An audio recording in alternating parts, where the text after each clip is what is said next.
მადლობა დიდი. ახლა ჩვენ ნიკოლოზ ხატიაშვილი შემოგვერთება საგარეო და უსაფრთხოების პოლიტიკის კვლევარი ინიციატივა ჯერ საქართველოს წევრი. მოგესალმებით ნიკოლოზ, მადლობა რომ ხართ ჩვენთან ერთად. ჩვენ ნახეთ ბულგარეთის ადამდელი არჩევნების შედეგად ლიდერობს მემარცხენე ცენტრისტული კოალიცია პროგრესული ბულგარეთი, რომელიც ლიდერი ქვეყნის ყოფილი პრეზიდენტი რუმენ რადევია. ოპონენტები რადევს ევროსკეპტიკოსად და პრორუსული ორიენტაციის პოლიტიკოსად მიიჩნევენ. ბულგარეთში 19 აპრილს ჩატარებული ადამდელი არჩევნები ბოლო 5 წელიწადში მერვე არჩევნები არის.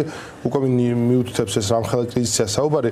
მიუხედავად იმისა, რომ რადევს მიიჩნევენ პრორუსად, მან წინასწარ თქვა, რომ ის არაპირებს დაბლოკოს უკრაინის დახმარების პაკეტები და ის ზოგადად არის პრაქტიკული ურთიერთობების მომხრე რუსეთთან, თორემ არაპირებს გააკეთოს ის, რასაც ორბანი აკეთებდა. ამიტომ ზედმეტი იმედები ამ მქონე გაზვადებულია. ნიკოლოზ, მოგესალმებით კიდევ ერთხელ და გითხარით თქვენი აზრი.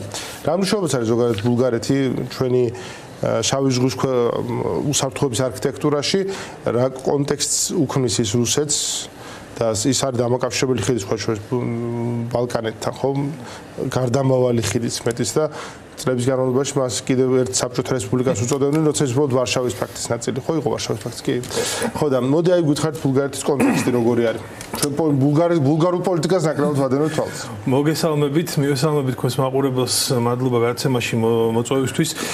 შავი ზღვის კონტექსტში რომ ავიღოთ, ბულგარეთი ნამდვილად მნიშვნელოვანი ქვეყანა არის, მათ შორის საქართველოსთვისაც ძალიან მნიშვნელოვანი არის, რადგან ჩვენ ბულგარეთთან წლების განმავლობაში გვაკავშირებდა ძალიან მჭიდრო კავშირები, მათ შორის როგორც ეკონომიკური, ასევე ინფრასტრუქტურული, ასევე საბორნე მიმოსვლა და ყოველთვის ჩვენ ბულგარეთთან ძალიან კარგი პოლიტიკური ურთიერთობებიც გვაკავშირებდა. შესაბამისად, შავი ზღვის რეგიონშიც მნიშვნელოვანი მოთამაშე არის ბულგარეთი, არის ევროკავშირის წევრი, ნატოს წევრი და შესაბამისად რუმინეთთან ერთად ისინი ქმნიან, ასე ვთქვათ, ევროკავშირის როგორ თქვა, წარმომადგენლობას არა, მაგრამ ევროკავშირის და ნატოს წარმოადგენენ ამ ქვეყანაში, ნატოს თურქეთთან ერთად, რა თქმა უნდა და მნიშვნელოვანი მოთამაშეები არიან, მათ შორის შავი ზღვის უსაფრთხოების კონტექსტში. რაც შეეხება უშუალოდ არჩევნებს, ხო, ანუ თქვენ სწორად აღნიშნეთ, ეს მერვე არჩევნები არის უკვე 5 წლის განმავლობაში, რაც მიუთითებს ქვეყანაში არასტაბილურ პოლიტიკურ სისტემას და შესაბამისად ახალი ხელისუფლება ძალიან ბევრი გამოწვევის წინაშე და გამოცდის წინაშე დადგება, როგორც საგარეო კუთხით, ასევე შიდა პოლიტიკური კუთხით.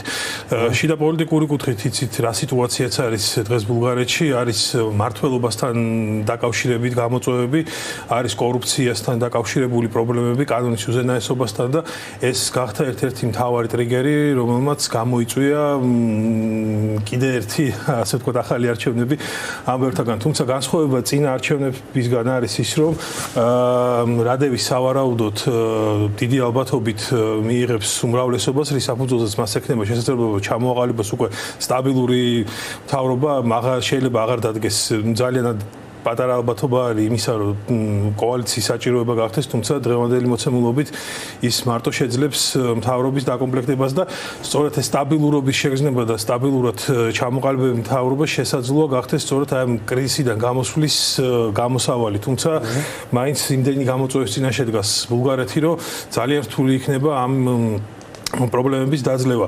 ასე საგარეო კუთხით მე არ ამგონია რომ ჩვენ ახალი ორბანი მივიღოთ, სხვა შორის დაიწერა. ეს არის მთავარი შიში, რომ ეს ხო არ იქნება ახალი ტიპის სტროასხელი რაღაცა. რა მოვლენა იყო ორბანი და რა განასხვავებს მას სხვა ამ ტიპის ევროსკეპტიკოსებისგან. ორბანი არ იყო უბრალოდ ევროსკეპტიკოსი, ევროსკეპტიკოსი, რა ვიცი, რაღაც კარგი სიტუაცია შეიძლება მეც კი ვიყო, მაგრამ ეს სხვა რაღაცა არის. პროცესი არის ევროპის ევროკავშირის, მაგრამ ნუ რაღაც. ევროპის კრიტიკა ჯანსაღი მიდგომების. ჯანსაღი პროცესი არის, იმიტომ რომ როგორც ქვეყნებს და ორგანიზაციებს და სხვადასხვა ტიპის კავშირებს ევროკავშირსაც თავისი პრობლემები აქვს და რა თქმა უნდა ობიექტურად თუ შევხედავ ევროკავშირშიც არსებობს გარკვეული გამოწვევები. უნგრეთთან რო შევადაროთ ბულგარეთი პირველ რიგში მე რაღაც პიროვნულ შედარებას გავაკეთებდი ორბანსა და რადევს შორის. ორბანი ხელისუფლებაში 16 წლის განმავლობაში იყო ფაქტიურად და მან შეძლო პირველ რიგში შიდა დონეზე ჩამოეყალიბებინა სისტემა, მდგრადი ავტორიტარული სისტემა, ავტორიტარიზმისკენ დაახლოებული სისტემა, რომელიც ძალიან მტკიცედ იდგა და შიგნით, ასე ვთქვათ, ასე ძლიერი რაღაც არასტაბილურობის განცდა არ არსებობდა. შეკრული იყო ასე თუ ისე ეს ქვეყანა, ავად თუ კარგად და ორბანი ჩამოყალიბებული იყო როგორც ევროკავშირში, როგორც ძლიერი პოლიტიკური წონიანი ფიგურა, ინდივიდუალურ დონეზე რო ავიღოთ.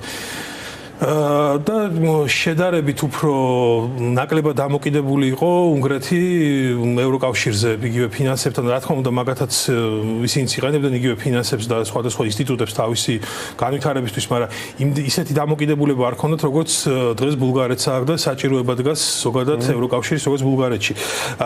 რაც შეეხება რადევსკის ყოფილი პრეზიდენტია ბულგარეთის, თუმცა მისი პოლიტიკური ზონა, როგორც თქვა, ორბანს ჰქონდა საერთაშორისო დონეზე შედარებით უფრო დაბალია და ესეც არის ერთ-ერთი საფუძველი თუ რატომ ის არ იქნება ისეთი როგორ ვთქვათ კრიტიკოსი თუ ორბანის დრო სჭირდება ჯერ იმ პოზიციამდე რომ მივხვდეთ რაც ორბანი იყო დრო სჭირდება თან რადევი არაერთი გამოწვევის წინაშე დგას მას სასწრაფოდ ესაჭიროება რეფორმების ჩატარება, ზოგადად ის პრაგმატულად მოაზროვნე ადამიანით ითვლება და შესაბამისად ის თუ დაძაბავს ურთიერთობებს ბრიუსელთან, ვიცით რომ ბულგარეთი ძალიან დამოკიდებული იგივე დაფინანსებაზე, იგივე ევროკავშირის ბაზარზე და ევროკავშირის მხრიდან მათი ინსტიტუტების ლეგიტიმაციაზე, რომ ის არა მხოლოდ რაღაც რიტორიკის დონეზე მივა, ეს ყველაფერი ამაშერება რეალურად ბულგარეთს საუნოს და ხელი შეუშალოს ამ რეფორმების განხორციელებას და თუ ის ვერ შეძლებს მოკლე პერიოდში გარდატეხის შეტანა ბულგარეთის შიდა პოლიტიკაში, მაშინ შესაძლოა ისევ არჩევნების საჭიროება დადგეს და ისევ კრიზისი წარმოიშვას. აქედან გამომდინარე, მას თუ ინტერესი აქვს, რომ გრძელვადიანად შეძლოს ქვეყნის მართვა, ხო, ანუ მან უნდა განახორციელოს რეფორმები და ამ რეფორმებში საკვანძო როლი, რა თქმა უნდა, ექნება ევროკავშირს, რომელიც დაეხმარება ბულგარეთს თავისი მიზნების მიღწევაში. საგარეო დონეზე შესაძლოა რაც გარკვეული კორექტივები მოხდეს საგარეო პოლიტიკის მიმართულებით. უკრაინის კონტექსტში შესაძლოა პირდაპირ არ მიიყიდოს იარაღი სიტყვაზე ბულგარეთმა უკრაინას და მესამე ქვეყნების გავლით მიაწოდოს ის ან რაღაც სხვა ფორმა მისცეს მაგას. თუმცა მე არ გამოვრიცხავ, რომ რიტორიკის დონეზე გარკვეულწილად რადევი უფრო კრიტიკოსი გახდეს ევროკავშირში, მაგრამ ეს არ ნიშნავს, რომ ის თქვა საერთო გადაწყვეტილებებს ევროკავშირის ხელს შეუშლის და ჩვენც ვაზრობთ ხოლმე მე მაგალითად აი მისთვის პრორუსის წოდება სწორია? იცით რა არის ახლა ჩვენთან ზოგადად ასეთი კლიშეები არის ხოლმე, როდესაც საუბარი პრაგმატული კუთხით არის საუბარი რუსეთთან ურთიერთობებზე, ეგრევე რაღაც პრორუსის იარაღს აკერებენ, იგივე მადიარის შემთხვევაში, ხო, როდესაც ის გამოვიდა და თქვა, რომ ის სხვათა შორის მადიარს ჰქონდა ძალიან მნიშვნელოვანი გზავნილი უკრაინის კონტექსტში, როდესაც ორბანი არაფერს არ ამბობდა უკრაინაში რუსეთის როლზე, ხო, მადიარი გამოვიდა და პირდაპირ უწოდა რუსეთს აგრესორი. თუმცა მადიარმა ისიც აღნიშნა, რომ ჩვენი ეროვნული ინტერესებიდან გამომდინარეო, ჩვენ შესაძლოა რუსეთთან გარკვეულ დიალოგზე წავიდეთ, თუმცა ეს ისე პრაგმატიზმიდან გამომდინარე მოქმედებს და ამ კონტექსტშიც არ გამოურიცხავ, რომ ეს რადევსაც კონდეს გარკვეული კომუნიკაცია, მაგრამ ეს კომუნიკაცია, რა თქმა უნდა, არ უნდა გასცეს ეროვნულ ინტერესებს და არ უნდა საფრთხე შეუქმნას უშუალოდ ევროკავშირის ერთიან პოლიტიკას. თუ უკვე შეუქმნა მაგან ევროკავშირის საერთო პოლიტიკას, ეს უკვე გამოდის, რომ ის პრორუსი არის, მაგრამ პრორუსულობა ნიშნავს, რომ რუსეთის ინტერესებს ატარებ ხო ქვეყანაში და არა თქვა შენ ინტერესებს თუ ატარებ და რუსეთს ელაბარგებ, ეგ არ არის პრორუსულობა. ხო და ხშირად ხედავთ ხოლმე, რომ შენ ინტერესების დაცვა შეგიძლია რუსეთთან, ეგ არის შენ სწორად კი ბატონო გეთანხმები ამაში სრულად და მე ვფიქრობ, რომ მომდევნო თვეებში გამოჩნდება ეს ყველაფერი, თუმცა მაინც მთავარ გამოწვევად ბულგარეთისთვის მე მიმაჩნია ეს შიდა პოლიტიკური ვითარება, იმიტომ რომ ახლა ლაკმუსის ქაღალდივით იქნება მომდევნო თვეები ბულგარეთისთვის შეძლებს თუ არა ის გამოსვლას ამ რთული ვითარები და თუ შეძლო და მოახერხა სტაბილური ხელისუფლების ჩამოყალიბება, რაც გახდა ერთ-ერთი მიზეზი მოსახლეობის უკმაყოფილებაში, იმიტომ რომ მუდმივი ქაოსი და მუდმივი ეს გაურკვევლობა და ბუნდოვანება გარკვეულწილად მოსახლეობაში აჩენს უკმაყოფილებას და თუ შეძლო მაგან და ეს დაბალანსება და ქვეყნის სწორ რელსებზე გადაყვა და მაშინ შესაძლოა რომ მას შეასრულოს თავისი ასე ვთქვათ 4 წლიანი თერმი თუ არა და ისე ვიხილავთ მეცხრე არჩევნებს. მაგრამ ამ შემთხვევაში ფაქტია რომ მან მანდატი უკვე მიიღო. ფაქტია ხო, ამ საბოლოო შედეგები მე მგონი ჯერ არ არის, მაგრამ ამოცემულობით რაც დღეს არის წარმოდგენილი ეს არ არის უკვე უმცირესობის თავრობა რაც აქამდე იყო, ხო? კი, რა თქმა უნდა, უბრალოდ ბულგარეთს აქვს ძალიან რთული პოლიტიკური სისტემაში და არჩევნების კუთხით და აქედან გამომდინარე ის პარტიები, რომლებიც თქვათ მიიღებენ ხმებს, მაგრამ ვერ შედიან პარლამენტში მაგათი მანდატებიც თქვათ პირველ ადგილზე გასულზე გადადის, ნუ ძალიან ისეთი ეგ ჩვენც გქონდა ერთ პერიოდში. ასე რომ ეს საარჩევნო სისტემაც გარკვეულწილად თორე ეს რო ყოფილიყო სუფთა პროპორციული სისტემა და სუფთა თქვათ გადანაწილება ასეთი სისტემის გარეშე, მაშინ მას მაინც მოუწოდა კოალიციის შექმნა, იმიტომ რომ 55%-ამდე აქვს აღებული როგორც ჩვენთვის ცნობილია ამ ეტაპზე, მაგრამ ზოგადად ამოცემულობითაც მას აქვს უკვე შესაძლებლობა რომ შექმნას დამოუკიდებელი და ესეთი მთავრობა. მე მინდა ერთ თემაზე ვისაუბროთ კიდევ როცა ჩვენ ვლაპარაკობთ ევროკავშირზე, სოჭი ზამანაც გამოავლინა ბოლო პერიოდში ევროკავშირში ხა დღეს ლუქსემბურგში უნდა იყოს მინისტერიალი, ხო? და გარემოებები, რაზეც პასუხისგაცემა უწევს ევროკავშირს, არის ძალიან მოულოდნელი და მძიმე მათთვის და ეს შედარებით მოუქნელი მექანიზმები, რითიც ხასიათდებოდა ევროკავშირი, მათ წევრი სახელმწიფოები, ხო, ესეთი დუნე შედარებით. ვეღარ უპასუხებს იმ დინამიკას, რაც და იმ გამოწვევებს, რაც ამ ორგანიზაციის კონტინენტის გარშემოა შექმნილი.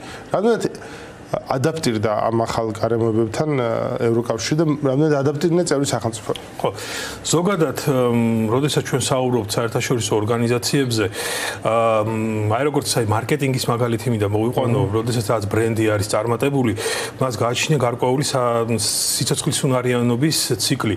იმ ციკლის შემდეგ ამ ბრენდის ასე ვთქვათ, მნიშვნელობა, როლი და ქმედებულობა უკვე ნელ-ნელა ქვევით იწევს ხოლმე და ამისთვის საჭიროა რებრენდინგი ხოლმე.